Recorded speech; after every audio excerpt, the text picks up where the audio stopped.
Welcome to the Gingerbread Hut. May I present to you the structure made out of pallets, insulated with straw, covered in cob. So we're here at the Santa Rosa Fairgrounds at the Home and Garden Show. And so the theme of the fair is to demonstrate different solutions for rebuilding after the big fire we had last year. So just let me show you this little structure here. So so I got some of my some photos here of different structures I do, and we have plants up here. We call this a palatable cobbin, right? So we can actually eat off of the house, giving it another reason why we call it a palatable cobbin, right? And so you can see here, hays for horses, straws for houses. We have some straw and plastic, cardboard used as an insulation, which is fantastic. We have a lime plaster over here. And let me show you inside. So we have these glass blocks all around here. So it's a very nice little cozy kitchen. We have some nice shelves, and on this side we have a sink. We can connect this with water. We have a stove, some more shelves, and then upstairs we have a loft. Very roomy up here. There's plenty of room for the head, right? So it's very comfortable in that way. And so there's a nice openable window. So basically what I'm getting at is, conventional construction uses fiberglass insulation, drywall, and paint, right? Well, the palatable cobbin, it's straw, which is much healthier and it's good insulation, pallets, and earth, right? And some of the benefits: it's durable, it's affordable, it's fire resilient, it's easy and fun to build, it's well insulated, and it's eco-friendly and locally sourced materials. So so I think it's a pretty great way to build. I like to say, this is another picture of the palatable cobbin. So this is all just made out of pallets, right? This is the inside. You see, very cozy. I like to say brown is the new green, right? So I hope that this structure will help inspire. I think this is a great solution for super low cost housing.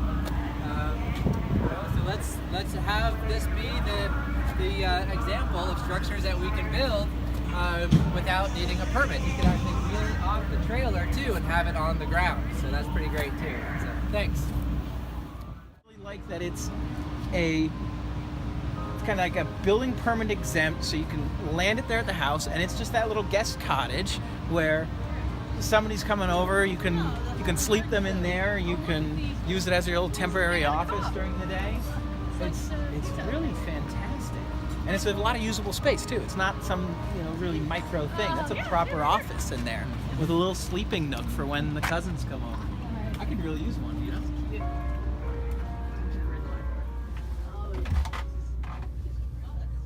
Just adorable. Yeah, the lady's gonna want one for her little, when her sister comes over. Where are you gonna stay, on the couch? Yeah, you go. No, No. inside. Go hang out in the Gingerbread Hut. Don't stay in our house. Go stay in the cabin. It's great. The cobbin. The cabin. Sleeping, it's made out of pallets. That's fantastic.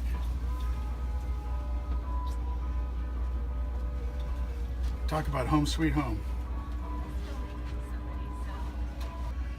You need a water hookup and a bathroom. Yeah, you get water hookup. Yep, and a bathroom. Yeah, but there's we're inside the Gingerbread Hut. If you want a gingerbread cookie, you're welcome to a little treat. Sleep up there. That's good. Kids doesn't sleep up front. All right, cool, man. Very nice. Thank you very much.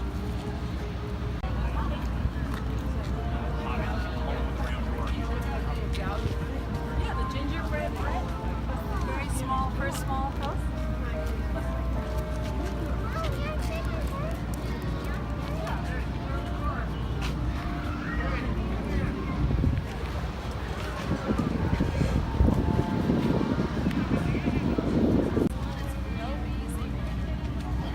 Very healing to sleep in.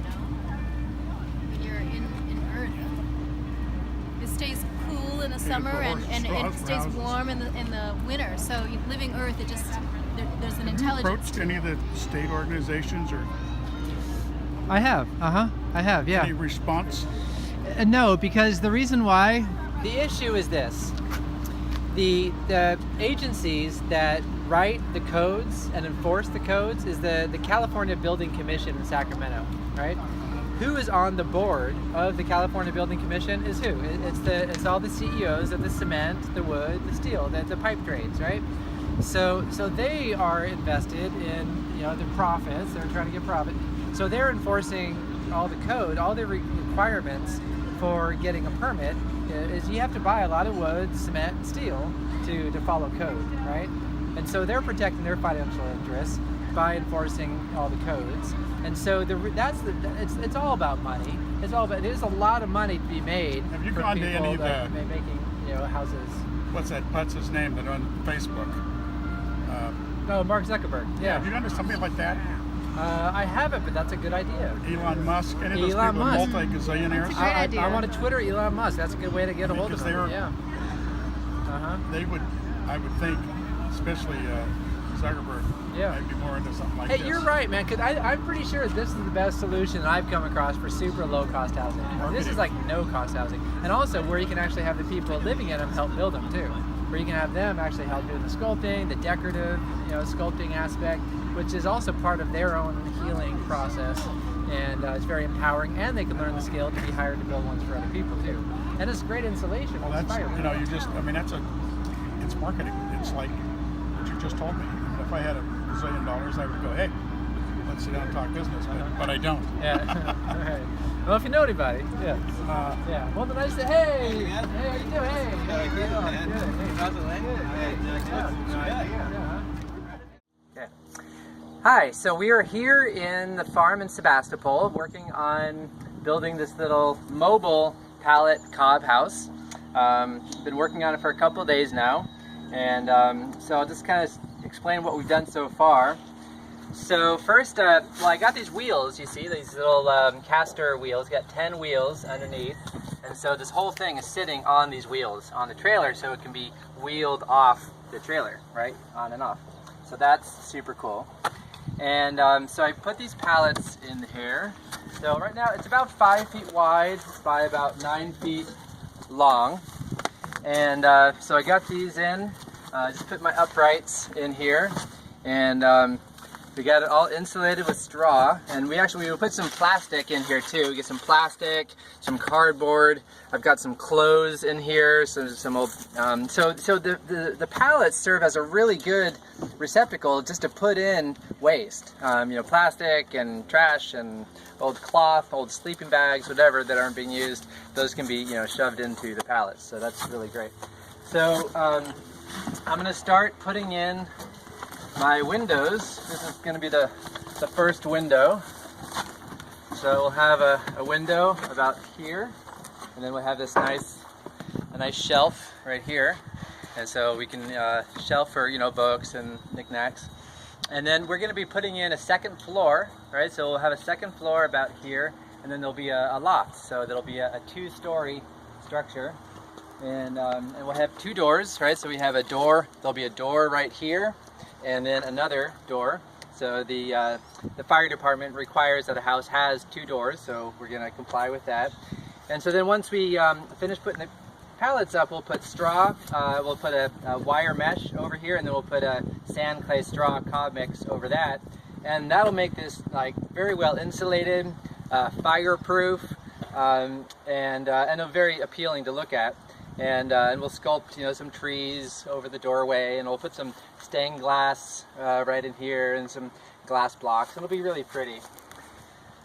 So yeah, so the goal in the structure is to spend as little amount as possible, and to use all recycled material.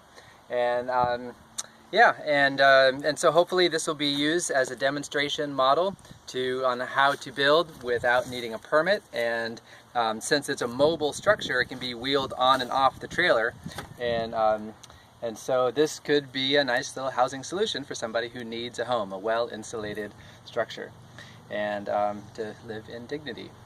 And so yeah, so I will be showing you stages of the process as we go. Cool. Yay, awesome.